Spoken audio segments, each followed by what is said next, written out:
예, 여러분 4주차 2차시 시작하겠습니다. 우리 1차시 때는 전자에너지 상태 배치에 대해서 저희들이 학습했습니다. 그죠? 그래서 저만용 같은 경우도 전자가 32개이기 때문에 32개 어떻게 배치되느냐, 일단은 주양자수 1에 2개가 들어가죠. 그죠? 그 다음에 주양자수 2에 S 궤도에 2개, P 궤도에 6개가 들어갑니다. 그죠? 그렇게 3번 궤도도 마찬가지로 3번도 S에 2개, P에 6개.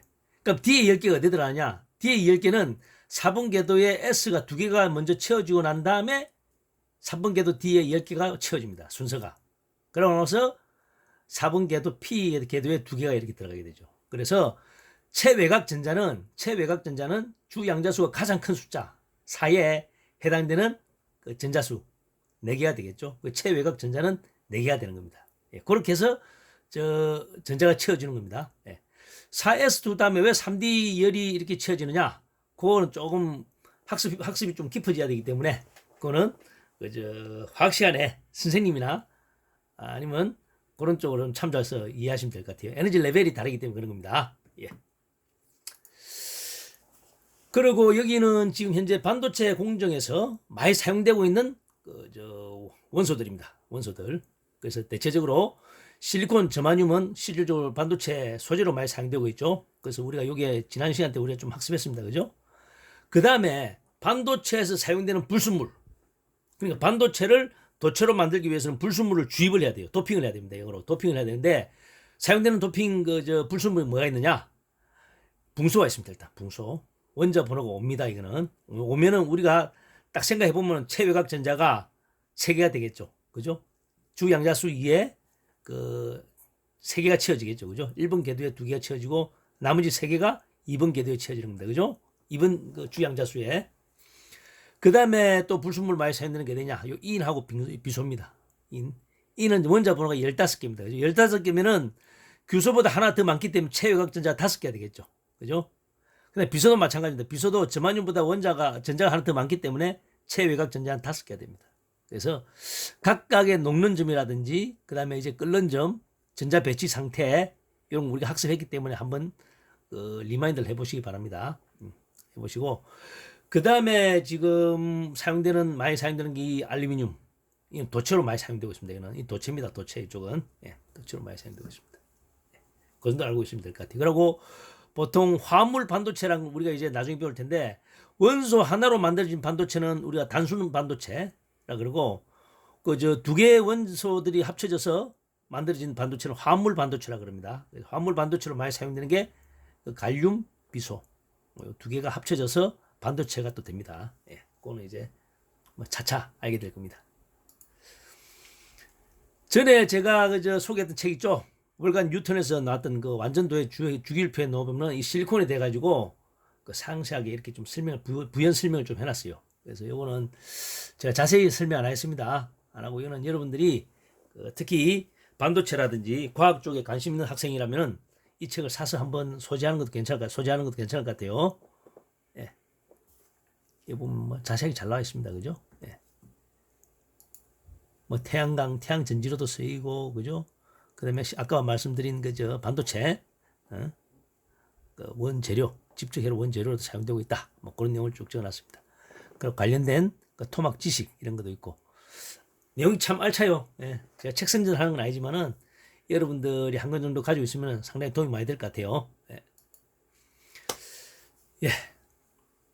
우리가 지금까지 최외곽 전자에 대해서 우리가 전자 상태에 대해서 우리가 좀 얘기를 했습니다. 그죠? 그래서 모든 원자는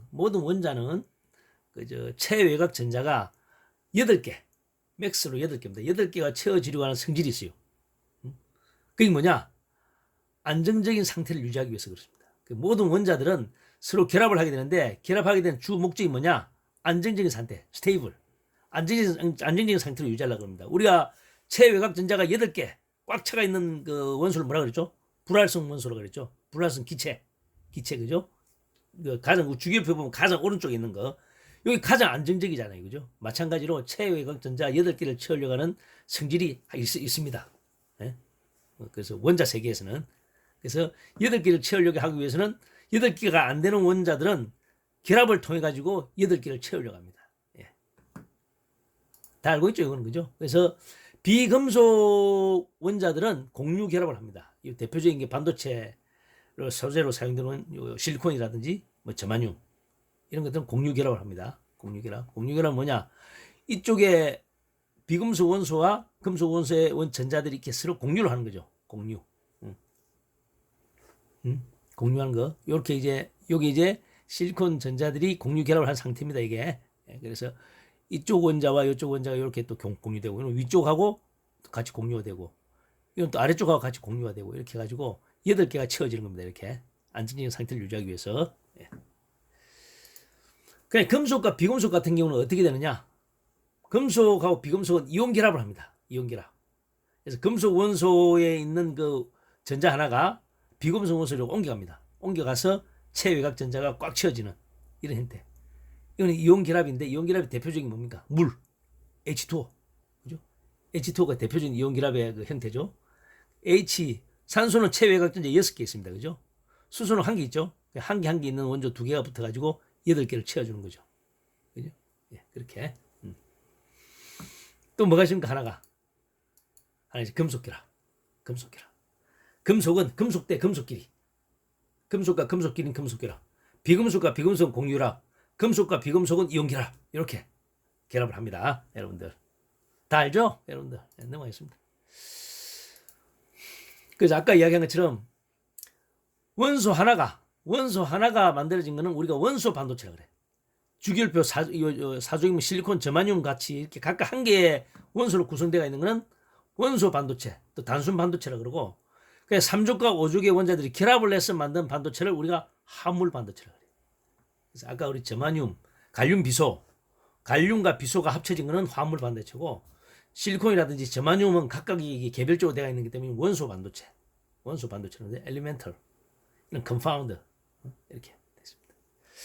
그래서 실리콘은 주로 모래에서 많이 모래에서 추출된다 돼 있죠. 예, 이까지 해서 우리가 원자 구조에 대해서 일단은 알아봤습니다. 원자 구조는 뭐냐면은 원자 한 개에 대한 구조를 우리가 파악한 겁니다. 그죠? 원자는 원자 핵과 전자로 구성되어 있고, 전자는 전자 개수에 따라 가지고 주 양자 수별로 들어갈 수 있는 전자의 개수가 만큼 채워지는 거죠. 그죠? 그러니까 1번 궤도, 2번 궤도, 3번 궤도에 따라서 그 각각 채워지는 전자 개수, 그게 채워졌고, 그래서 각각의 원자들이 이제 옆에 있는 원자들과 각각 결합을 한다 그랬죠. 공유 결합을 해가지고 쭉 이렇게 형성되는 거가 결정입니다. 결정인데, 결정은 뭐냐? 원자들의 배열을 가지고 분류를 한 건데, 보통 결정과 비정질이 있습니다. 결정은 뭐냐 그러면은 옆에 그림에서처럼 이 검은 점이 있죠. 검은 점이 한 개의 원자입니다. 원자. 실리콘으로 따지면 실리콘 원자가 이렇게 있는 거예요. 이렇게 해서 가지고 각각의 원자가 이웃하고 있는 원자들과 결합을 하고 있는 거죠. 이렇게 가로 세로가 질서정연하게 배치되어 있는 거. 이거 우리가 결정이라고. 결정. 이런 구조를 결정이라고 합니다. 결정. 비정질은 뭐냐? 이렇게 원자들이 막 뒤죽박죽으로 되어 있는 거예요. 이렇게 막 질서정연하지 않고 막 뒤죽박죽으로 되어 있는 거. 요거는 비정질이라고 해요. 비정질. 영어로 amorphous. amorphous. amorphous라고 그래요. amorphous가 되겠네. force, 그죠? ph니까 force. 이는 싱글 크리스탈. 크리스탈에도 두 종류가 있습니다. 이렇게 모든 원자들이 전체가 다 이렇게 질서정연하게 배치되어 있으면 단결정, 싱글 크리스탈. 방향성이 이제 하나밖에 없다는 거죠. XY가. 근데 이런 단결정들이 여러 개 모여 있는 게 있어요. 이렇게 구역이 정해져 있는 요 바운더리 안에서는 단결정이야. 근데 이런 단결정들이 여러 개 이렇게 구성되어 있는 거죠. 그래서 결정이 많다 그래가지고 이는 다결정이라고 그래요. 다결정. 폴리크리스탈, 싱글 크리스탈. 단결정은 시료의 어느 부분을 봐도 결정축의 방향이 항상 일정하죠. 그죠? XY가 일정하죠. 근데 다결정은 방향이 여러 개 있죠. 그죠? 이렇게. 그래서 이거는 다결정, 이거는 단결정, 이거는 비정질. 이렇게 표현합니다. 이것도 같이 알아두면 좋겠죠? 싱글 크리스탈, 아모르포스, 폴리크리스탈. 이렇게 되었습니다. 쉽죠, 여러분들? 그래서 결정은 여러분들 결정은 뭐냐면은 원자들이 배열에 따라서 분류되는 하나의 형태다. 그래서 질서정연한 건 결정, 질서가 없는 엉망진창인 거, 이건 비정지. 예, 됩니다. 고체인 경우입니다. 고체. 액체와 기체는 해당이 안 됩니다. 고체는 항상 원자들이 배열 상태가 요 세 가지 중에 하나라는 뜻이에요. 알겠습니까, 여러분들? 예. 그래서 우리가 아까 우리가 저번 주차에서 배웠던 웨이퍼는 대표적인 단결정이에요. 이거는 단결정입니다. 단결정이 뭐라고 했습니까? 결정축의 방향이 일정하다 그랬죠. 그죠? 예. 단결정입니다. 그래서 칩이 만들어지는 이런 형태, 요 형태가 단결정 방향과 같은 거예요. 여기 요 축으로 이제 원자들이 배치되어 있는 거죠. 이렇게 아시겠죠? 네.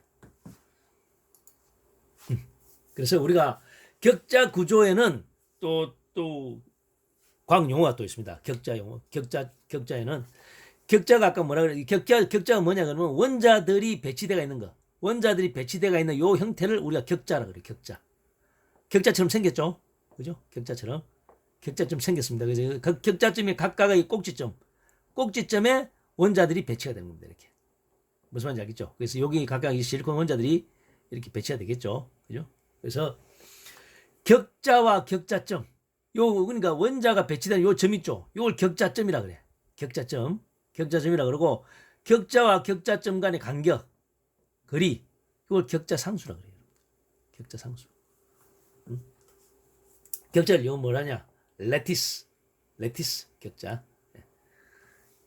그래서 요걸 조금 이렇게 이제 좀 디테일하게 이야기하면은 요렇게 실리콘이 공유결합이 되고 있는 거죠. 이렇게 공유결합 되고 있는 것처럼 이렇게 표현한 겁니다. 예. 격자 상수니까 이는 또 원자에 따라서 값이 정해져요. 콘스탄트예요. 그 실리콘 같은 경우는 예를 들어서 실리콘은 격자 상수가 뭐냐? 요쪽 실리콘과 요쪽 실리콘의 이 간격이 5.43 옹그스트롱입니다. 보세요. 옹그스트롱 넣어줘. 원자 구조를 이야기할 때는 기본적인 단위가 옹그스트롱이에요. 나노가 아닙니다. 옹그스트롱이에요. 네, 옹그스트롱. 실리콘은 5.43 옹그스트롱. 저마늄은 5.65 옹그스트롱입니다. 실리콘보다 저마늄이 여기서까지 간격의 거리가 조금 더 멀죠. 그죠? 실리콘보다 저마늄이 왜 격자 상수가 크냐? 여러분들 한번 생각해 보세요. 왜 큰지. 아시는 분들은 수기 작성에다가 그걸 한번 기록해 보세요. 실리콘보다 저마늄의 격자 상수가 큰 이유. 네. 잘 생각해 보면 알 겁니다. 네. 그걸 좀 도식적으로 표현하면 이렇게 되는 거죠. 실리콘의 전자 배치로 되어 있죠. 원자 핵이 놓여 있는 요게 격자점이 됩니다. 여러분들. 격자점이 되고, 그다음에 요 실리콘과 요 실리콘의 그 간격. 요게 격자 상수가 되는 거죠. 그죠? 요렇게. 그래서 실리콘 같은 경우 얼마라고요? 격자 상수가 5.43 옹그스트롱. 그러니까 여기서 여기까지 거리가 5.43 옹그스트롱이에요. 옹그스트롱. 나노 아닙니다. 예. 그러면 예를 들어서 하나, 둘, 셋, 넷, 네 개가 이렇게 줄으면 5개. 실리콘 원자가 5개 줄으면 이렇게 결합이 되어 있다 그러면 요 5개까지 간격이 얼마 될까요? 요 간격. 이는 5.43 곱하기 4 하면 되겠죠. 그죠? 하나, 둘, 셋, 네 개가 되니까 5.43 곱하기 4 하면 얼마입니까? 5.43 하면 4 곱하면 얼마? 22 정도 되겠죠. 그죠? 22 정도 되니까 22 옹그스트롱이 되는 거죠. 그죠? 22 옹그스트롱인데 이걸 나노로 죄송합니다. 나노로 한 사람은 어떻게 됩니까? 2.2 나노가 되는 거죠. 그죠? 2.2 옹그스트롱이니까 22 옹그스트롱이니까 2.2 나노가 되는 겁니다. 그죠? 그러니까 우리가 보통 신문에 보면은 5나노 개발했다. 5나노, 7나노 양산한다 이러죠. 7나노 양산한다, 5나노 양산한다는 게 얼마나 작은지 알겠죠? 그죠? 실리콘 원자가 이렇게 5개가 몰려 있는 게 2나노입니다. 그죠? 2나노.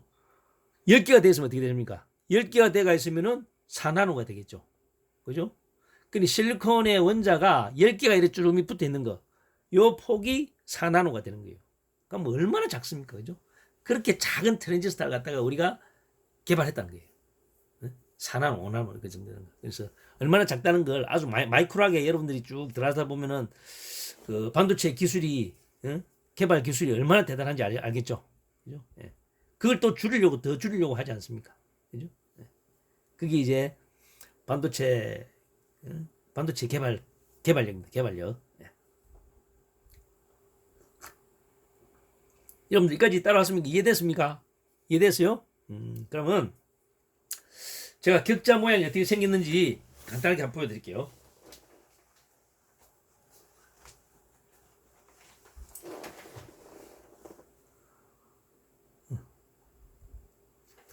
좀 더 진도 나와서 보여드릴게요.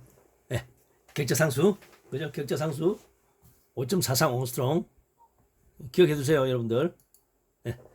격자는 어떻게 되어 있느냐? 격자는 보통 요거 여러분 보입니까 이거?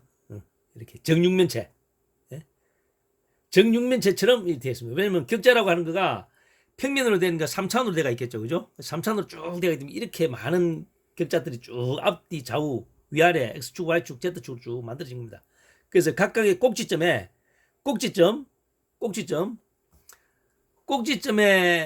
원자가 배치되어 있는 걸 우리가 보통 뭐라 하냐면 단순 격자라 그래. 단순 격자. 격자에도 종류가 여러 개가 있어요. 원자들이 배치를 봤을 때 꼭지점에만 원자가 배치되어 있는 거는 우리가 단순 격자라 그래. 단순 입방 격자. SC. 예? SC. 예? 그다음에 꼭지점에는 당연히 있고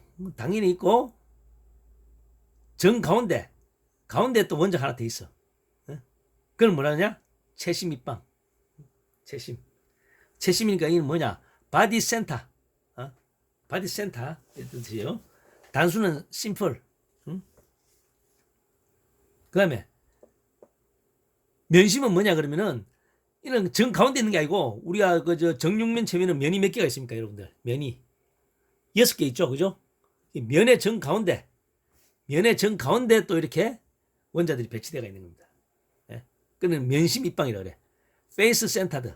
페이스 뭡니까? 얼굴이잖아요, 그죠? 페이스 면, 바디 몸, 채심. 그래서 바디 센터는 채심, 페이스 센터는 면심 입방 이렇게 이야기하는 겁니다, 여러분들. 이렇게 크게 세 가지 형태의 격자로 구성되어 있다는 거죠. 그러면은 아까 그저 실리콘 우리가 웨이퍼 봤지 않습니까? 실리콘 웨이퍼는 이 세 가지 중에 어디에 해당될까요, 여러분들? 이걸 알려고 그러면은 교재를 봐야 돼. 교재 몇 페이지를 봐야 되냐면은 여러분들 교재 다 준비했죠? 예, 교재 몇 페이지 봐냐면은 교재 15페이지 보세요. 15페이지 보면은 무슨 격자로 되어 있습니까, 여러분들?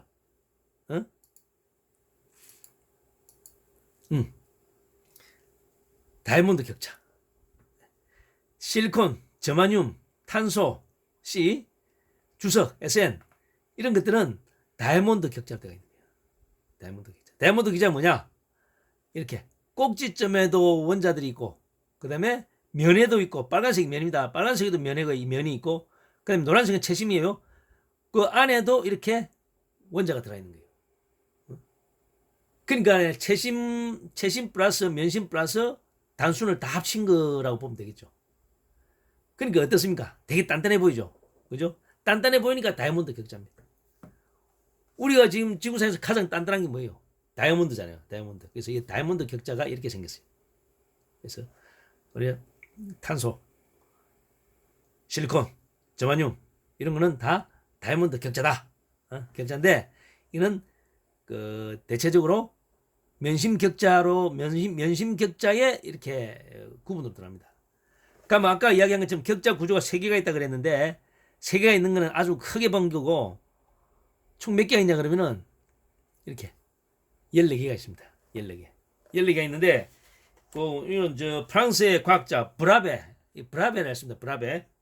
브라베라고 하는 과학자가 격자를 쭉 지금까지 우리가 지구상에 있는 모든 고체의 격자의 형태를 쭉 보니까네 이 14가지에서 벗어나지 않더라는 거죠. 14가지가 우리 교재 63페이지 보세요. 교재 63페이지 보면은 브라베 격자에 대해서 쭉 설명해 놨습니다. 그죠? 격자 보면은 총 14가지가 있습니다. 14가지. 14가지 격자. 그래서 크게 나누면 단순, 채심, 면심 이렇게 크게 3가지로 크게 구비되고 상세하게 보면은 이렇게 14가지 격자로 구성이 된다. 되겠습니다. 이렇게 각각이 이렇게 만들어지는 형태가 여기 이제 보통 우리가 셀이라 그래. 셀. 단순 반복되는 가장 기본적인 단위 있죠. 그걸 우리가 셀이라 그래. 셀. 셀. 우리가 저번에 디램에서도 우리가 셀이란 말을 제가 한번 했는데 기억납니까? 1디램의 셀 구조는 어떻게 돼 있다 그랬어요? 셀 구조. 셀 구조가 디램은 한 개 트랜지스터와 한 개 캐패시터. 그렇게 묶여져 있는 게 한 개 셀이라 그랬죠. 그죠? 디램의 셀이라 그랬습니다. 예. 우리가 그저 격자도 마찬가지. 격자에도 셀이 있습니다. 셀. 셀이 있는데 셀은 어떻게 하느냐? 이렇게 정육면체에 물려 있는 원자들의 그 총개수를 가지고 우리가 그 셀에 있는 격자, 이 격자 밀도라 그래요. 격자 밀도. 셀에 있는 원자들의 개수를 가지고 우리가 격자 밀도라고 합니다. 격자 밀도, density. 그러니까 면심 입방 같은 경우에는 원자가 몇 개 있는 겁니까? 원자가 보세요. 이게 토막토막 쪼개져 있지만은 꼭지점이 일단 8개가 있죠. 그죠? 면심은 8개가 있습니다. 이렇게. 그다음에 면에도 또 원자가 있다 그랬죠. 면이 6개가 있죠. 6개 면이 이렇게 있습니다. 뒤에는 안 보이겠죠. 그래서 이렇게 면에 있는 거가 같이 공유되어 있기 때문에 면심 입방 셀에는 원자가 몇 개 있는 것처럼 보입니까? 여러분 한번 맞춰보세요. 면심 입방의 셀의 격자 밀도죠. 셀 내 원자의 개수. 볼까요? 꼭지점에 있는 거 요거는 뭡니까? 꼭지점 8개 꼭지점에 있는 거는 크기가 8분의 1밖에 안 되죠. 그죠? 동그란 구를 갖다가 원자 하나로 놓고 봤을 때 8등분 한 거 아닙니까? 그죠? 8등분 한 거기 때문에 꼭지점에 있는 걸 다 더하면 원자 하나밖에 안 됩니다. 그죠? 맞죠? 원자 하나.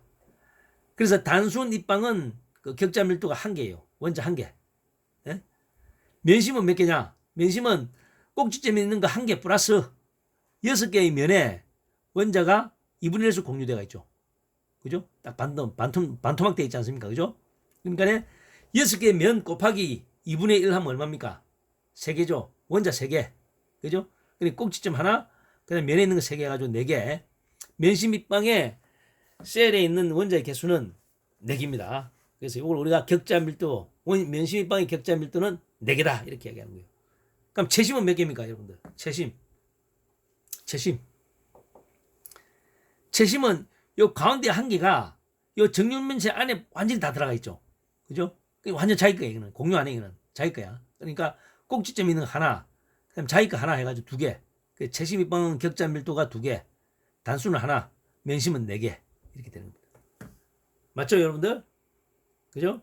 그러면은 이 다이아몬드 격자는 몇 개일까요? 다이아몬드 격자에는 격자 밀도가 몇 개입니까, 여러분들? 한번 맞춰보세요. 보세요. 일단 꼭지점에 원자들이 있는 거 1개. 맞죠? 그다음에 면심에 있는 거 빨간색 표시되는 면심에 있는 거 각각 반토막 되어 있다 그러죠. 그죠? 그럼 몇 개입니까? 3개. 그다음에 요 정류 셀 내에 완전히 그 포함되어 있는 거. 포함되어 있는 거 몇 개입니까? 노란색으로 되어 있는 거 하나, 둘, 셋, 4개는 완전히 요 정류 안에 완전히 다 포함되어 있는 거예요. 그러니까 이건 완전히 자기 거죠. 그래서 4개. 되죠. 그래서 파란 거 1개, 빨간 거 3개, 노란 거 4개 해가지고 총 격자 밀도가 8개가 되는 겁니다. 8개. 그러니까 격자 밀도에 8개의 원자가 꽉 채워져 있는 거예요. 그러니까 얼마나 단단하겠습니까? 그죠? 그래서 요 A가 되어 있는 거죠. A가 되어 있는 게 이게 격자 상수입니다, 여러분들. 원자와 원자 그 간의 그 격자와 이 격자점이 되는 거고. 격자 상수가 되겠죠. 격자 상수가 실리콘이 얼마였습니까? 실리콘 5.43. 그러니까 가로 세로 높이가 5.43 옹거스트롱인 그 셀 내에 원자가 몇 개 있는 겁니다. 8개가 있는 거죠. 그죠? 맞죠, 여러분들?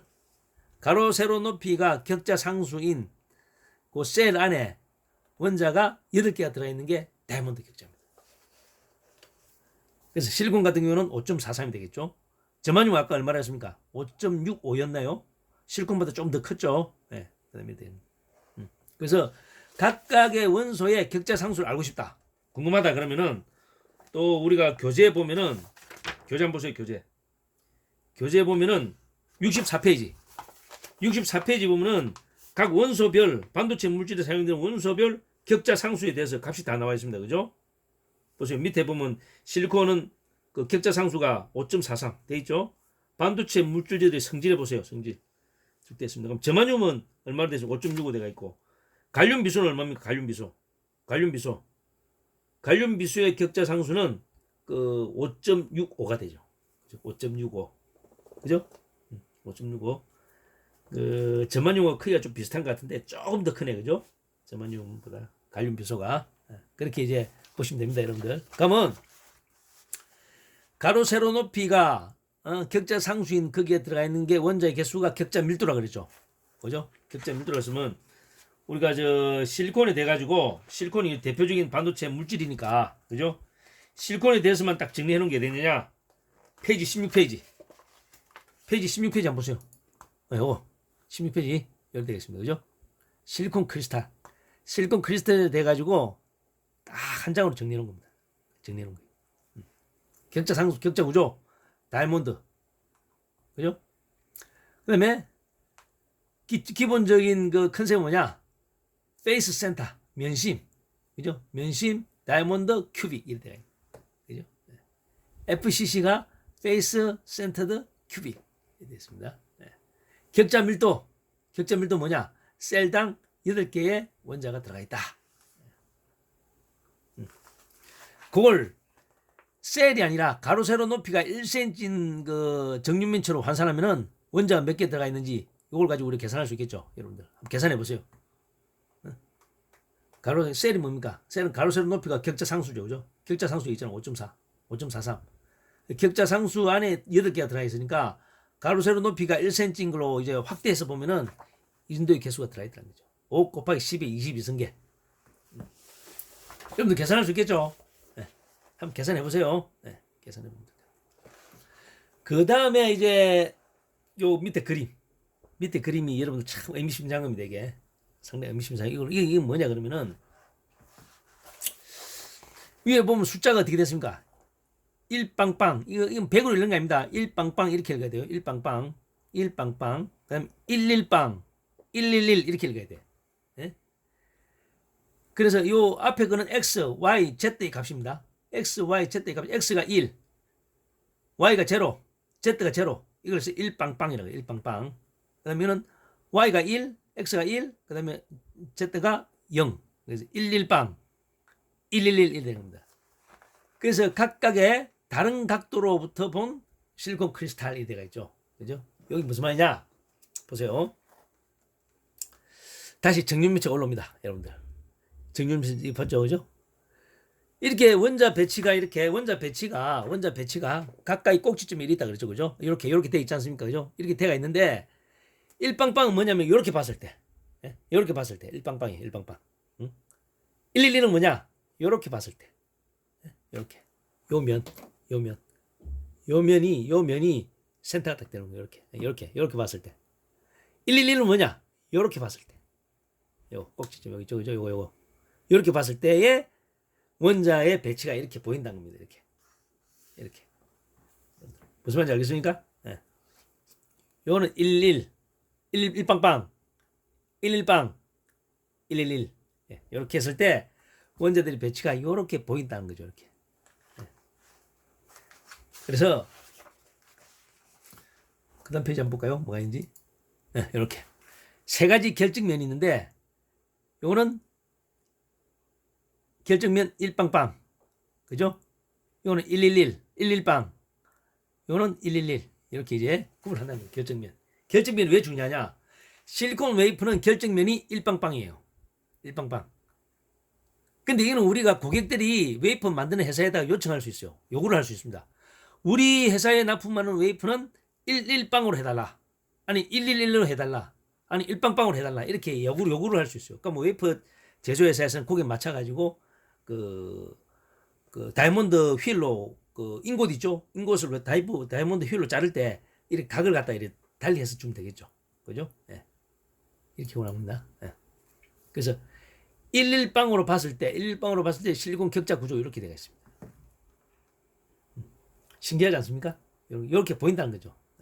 우리 앞에 이야기한 거죠. 이렇게 11빵으로 해서 딱 보면은 3차원으로 딱 보면 이렇게 보이는 거예요. 이게 마치 뭐처럼 보입니까, 여러분들? 긴 터널처럼 보이지 않습니까? 아주 긴 터널. 그죠? 그래서 여기 이제 여러분들 앞으로 이제 반도체 공정 얘기할 때 이온 주입 공정이라고 있어요. 이온을 주입한다. 반도체 불순물을 갖다 주입하는 걸 이온 주입 공정이라고 그래요. 이온 주입 공정인데 이온 주입 공정은 일일방으로 이렇게 딱 되어 있는 상태에서 이온을 주입하면 어떻게 될까요? 들어가면서 막 원자들끼리 막 부딪히겠지만 재수 좋게 이쪽으로 쑥 들어가면 어떻게 될까요? 저 깊숙이 쑥 들어가겠죠. 방해물이 없으니까. 그죠? 그래서 이런 걸 방지하기 위해 가지고 이걸 약간 또 이렇게 각을 또 세워요. 이렇게 각을 약간 세워 이렇게 하면 터널링 이렇게 깊숙한 터널처럼 보이기 때문에 약간 기울여 이렇게 기울이면 틸팅이라고 해요. 틸팅 기울이면 어떻게 될까요? 이런 터널링 효과가 많이 상쇄가 되죠. 이렇게 틸팅하고 또 오리엔트 돌려 또 틸팅 오리엔트 이렇게. 그래서 보통 우리가 이온 주입 공정에서 사용되는 그 웨이퍼의 각은 어떻게 되냐? 틸팅은 7도, 약간 7도. 오리엔트는 회전식는 거 45도 이렇게. 틸팅 7도, 오리엔트 45도 이렇게 해가지고 이온을 주입합니다. 그럼 이렇게 깊숙이 들어가는 그 원자들 좀 이제 좀 이렇게 억제할 수 있죠. 그는 이온 주입 공정에서 이야기하는 그겁니다. 이러고 우리가 화물 반도체, 갈륨 비소라든지 갈륨인 이런 같은 경우는 다이아몬드 격자 구조하고 조금 다르게 원자가 두 개가 있지 않습니까? 그죠? 원자 두 개이기 때문에 이렇게 채심 빨간 검정색으로 표시되어 있는 거 있지 않습니까? 거기에는 그 갈륨으로 들어가고 나머지는 비소로 이렇게 배치되게끔 되어 있습니다. 이렇게 두 개의 원자가 그 합쳐진 반도체, 화물 반도체는 징크 블렌드 격자라고 그래요. 다이아몬드 격자 아닙니다. 그 셀당 그 격자 밀도는 똑같지만은 이렇게 결합이 된다 이거죠. 아시겠습니까, 여러분들? 다이아몬드 격자고 그 징크 블렌드 격자는 좀 다르다. 징크 블렌드는 화물 반도체는 이렇게 그 셀이 형성되더라 라는 정도를 알고 계시면 될 것 같아요. 그래서 화물 반도체 대표적인 갈륨 비소라고 그랬죠. 그래서 갈륨도 갈륨 원자 번호 31, 비소 33이죠. 원자는 체외각 전자 3개, 체외각 전자 5개죠. 그러니까 3개하고 5개 합쳐지니까 8개. 그죠? 이 두 개 합쳐진다 이렇게. 보면은 갈륨 같은 경우는 넓은 온도 범위에서 액체다. 액체. 왜? 녹는 점이 27도요. 우리가 저 보통 여름날 온도가 보통 뭐 한 30도, 40도 되면 이때 벌써 액체되어 있는 게 갈륨은. 녹아요, 벌써 녹아. 그러니까 27도에서 녹아가지고 2400도에 끓으니까 대부분이 액체 상태로 있는 거예요. 그냥 넓은 온도 범위에서. 그 지라갈륨은 발광 다이오드의 재료로 사용된다. 지라갈륨이 뭡니까? 이게 이 질소가 들어가겠죠, 그죠? 지라갈륨. 발광 다이오드 재료로 사용된다. 그 다음에 비소는 뭐냐? 비소는 녹는 점이 817도, 끓는 점이 616도. 이거 어떻게 된 거야? 끓는 것보다 녹는 점이 더 높네. 그죠? 비소는 옛날부터 독약으로 많이 사용된다. 독약. 비소. 우리가 사카린, 우리가 사카린이 해당되는 모르겠는데 하여튼 독약으로 많이 썼어요. 비소가. 청산가리가 이거 비소 성분입니다. 여러분들. 갈륨 비소는 휴대전화의 파워앰프 등에 많이 사용되고 있다. 그래서 갈륨 비소 화물 반도체는 조금 특화된 그 반도체 소재로 많이 사용되고 있습니다. 여러분. 이거 보세요. 지구상에 그리 양이 많지 않아. 그러니까 광범위하게 쓰지를 못하는 거죠. 그죠? 이렇게. 이놈 알고 있으면 될 것 같아요. 그래서 이제 순수 반도체하고 이제 불순물 반도체 의미가 뭐냐면은 순수 반도체, 이 진성 반도체라 그래요. 진성 반도체는 불순물이 전혀 안 들어간 상태, 순수하게 실리콘으로만 이렇게 만들어져 있는 경우. 우리 반도체, 이거는 반도체. 근데 반도체를 이제 도체로 만들려면 불순물 주입해야 된다 그랬죠, 그죠? 예. 여기 불순물 반도체. 불순물 반도체는 뭐냐면 진성 반도체에 삼가 원소인 붕소, 오가 원소인 비소를 갖다 주입하게 되면은 불순물 반도체라 그래요. 불순물 반도체는 도체처럼 느껴집니다. 도체처럼. 느껴져요. 어디 있죠 이게? 볼까요? 이건 좀 어려운 건데 잠시만요. 우리 분들 교재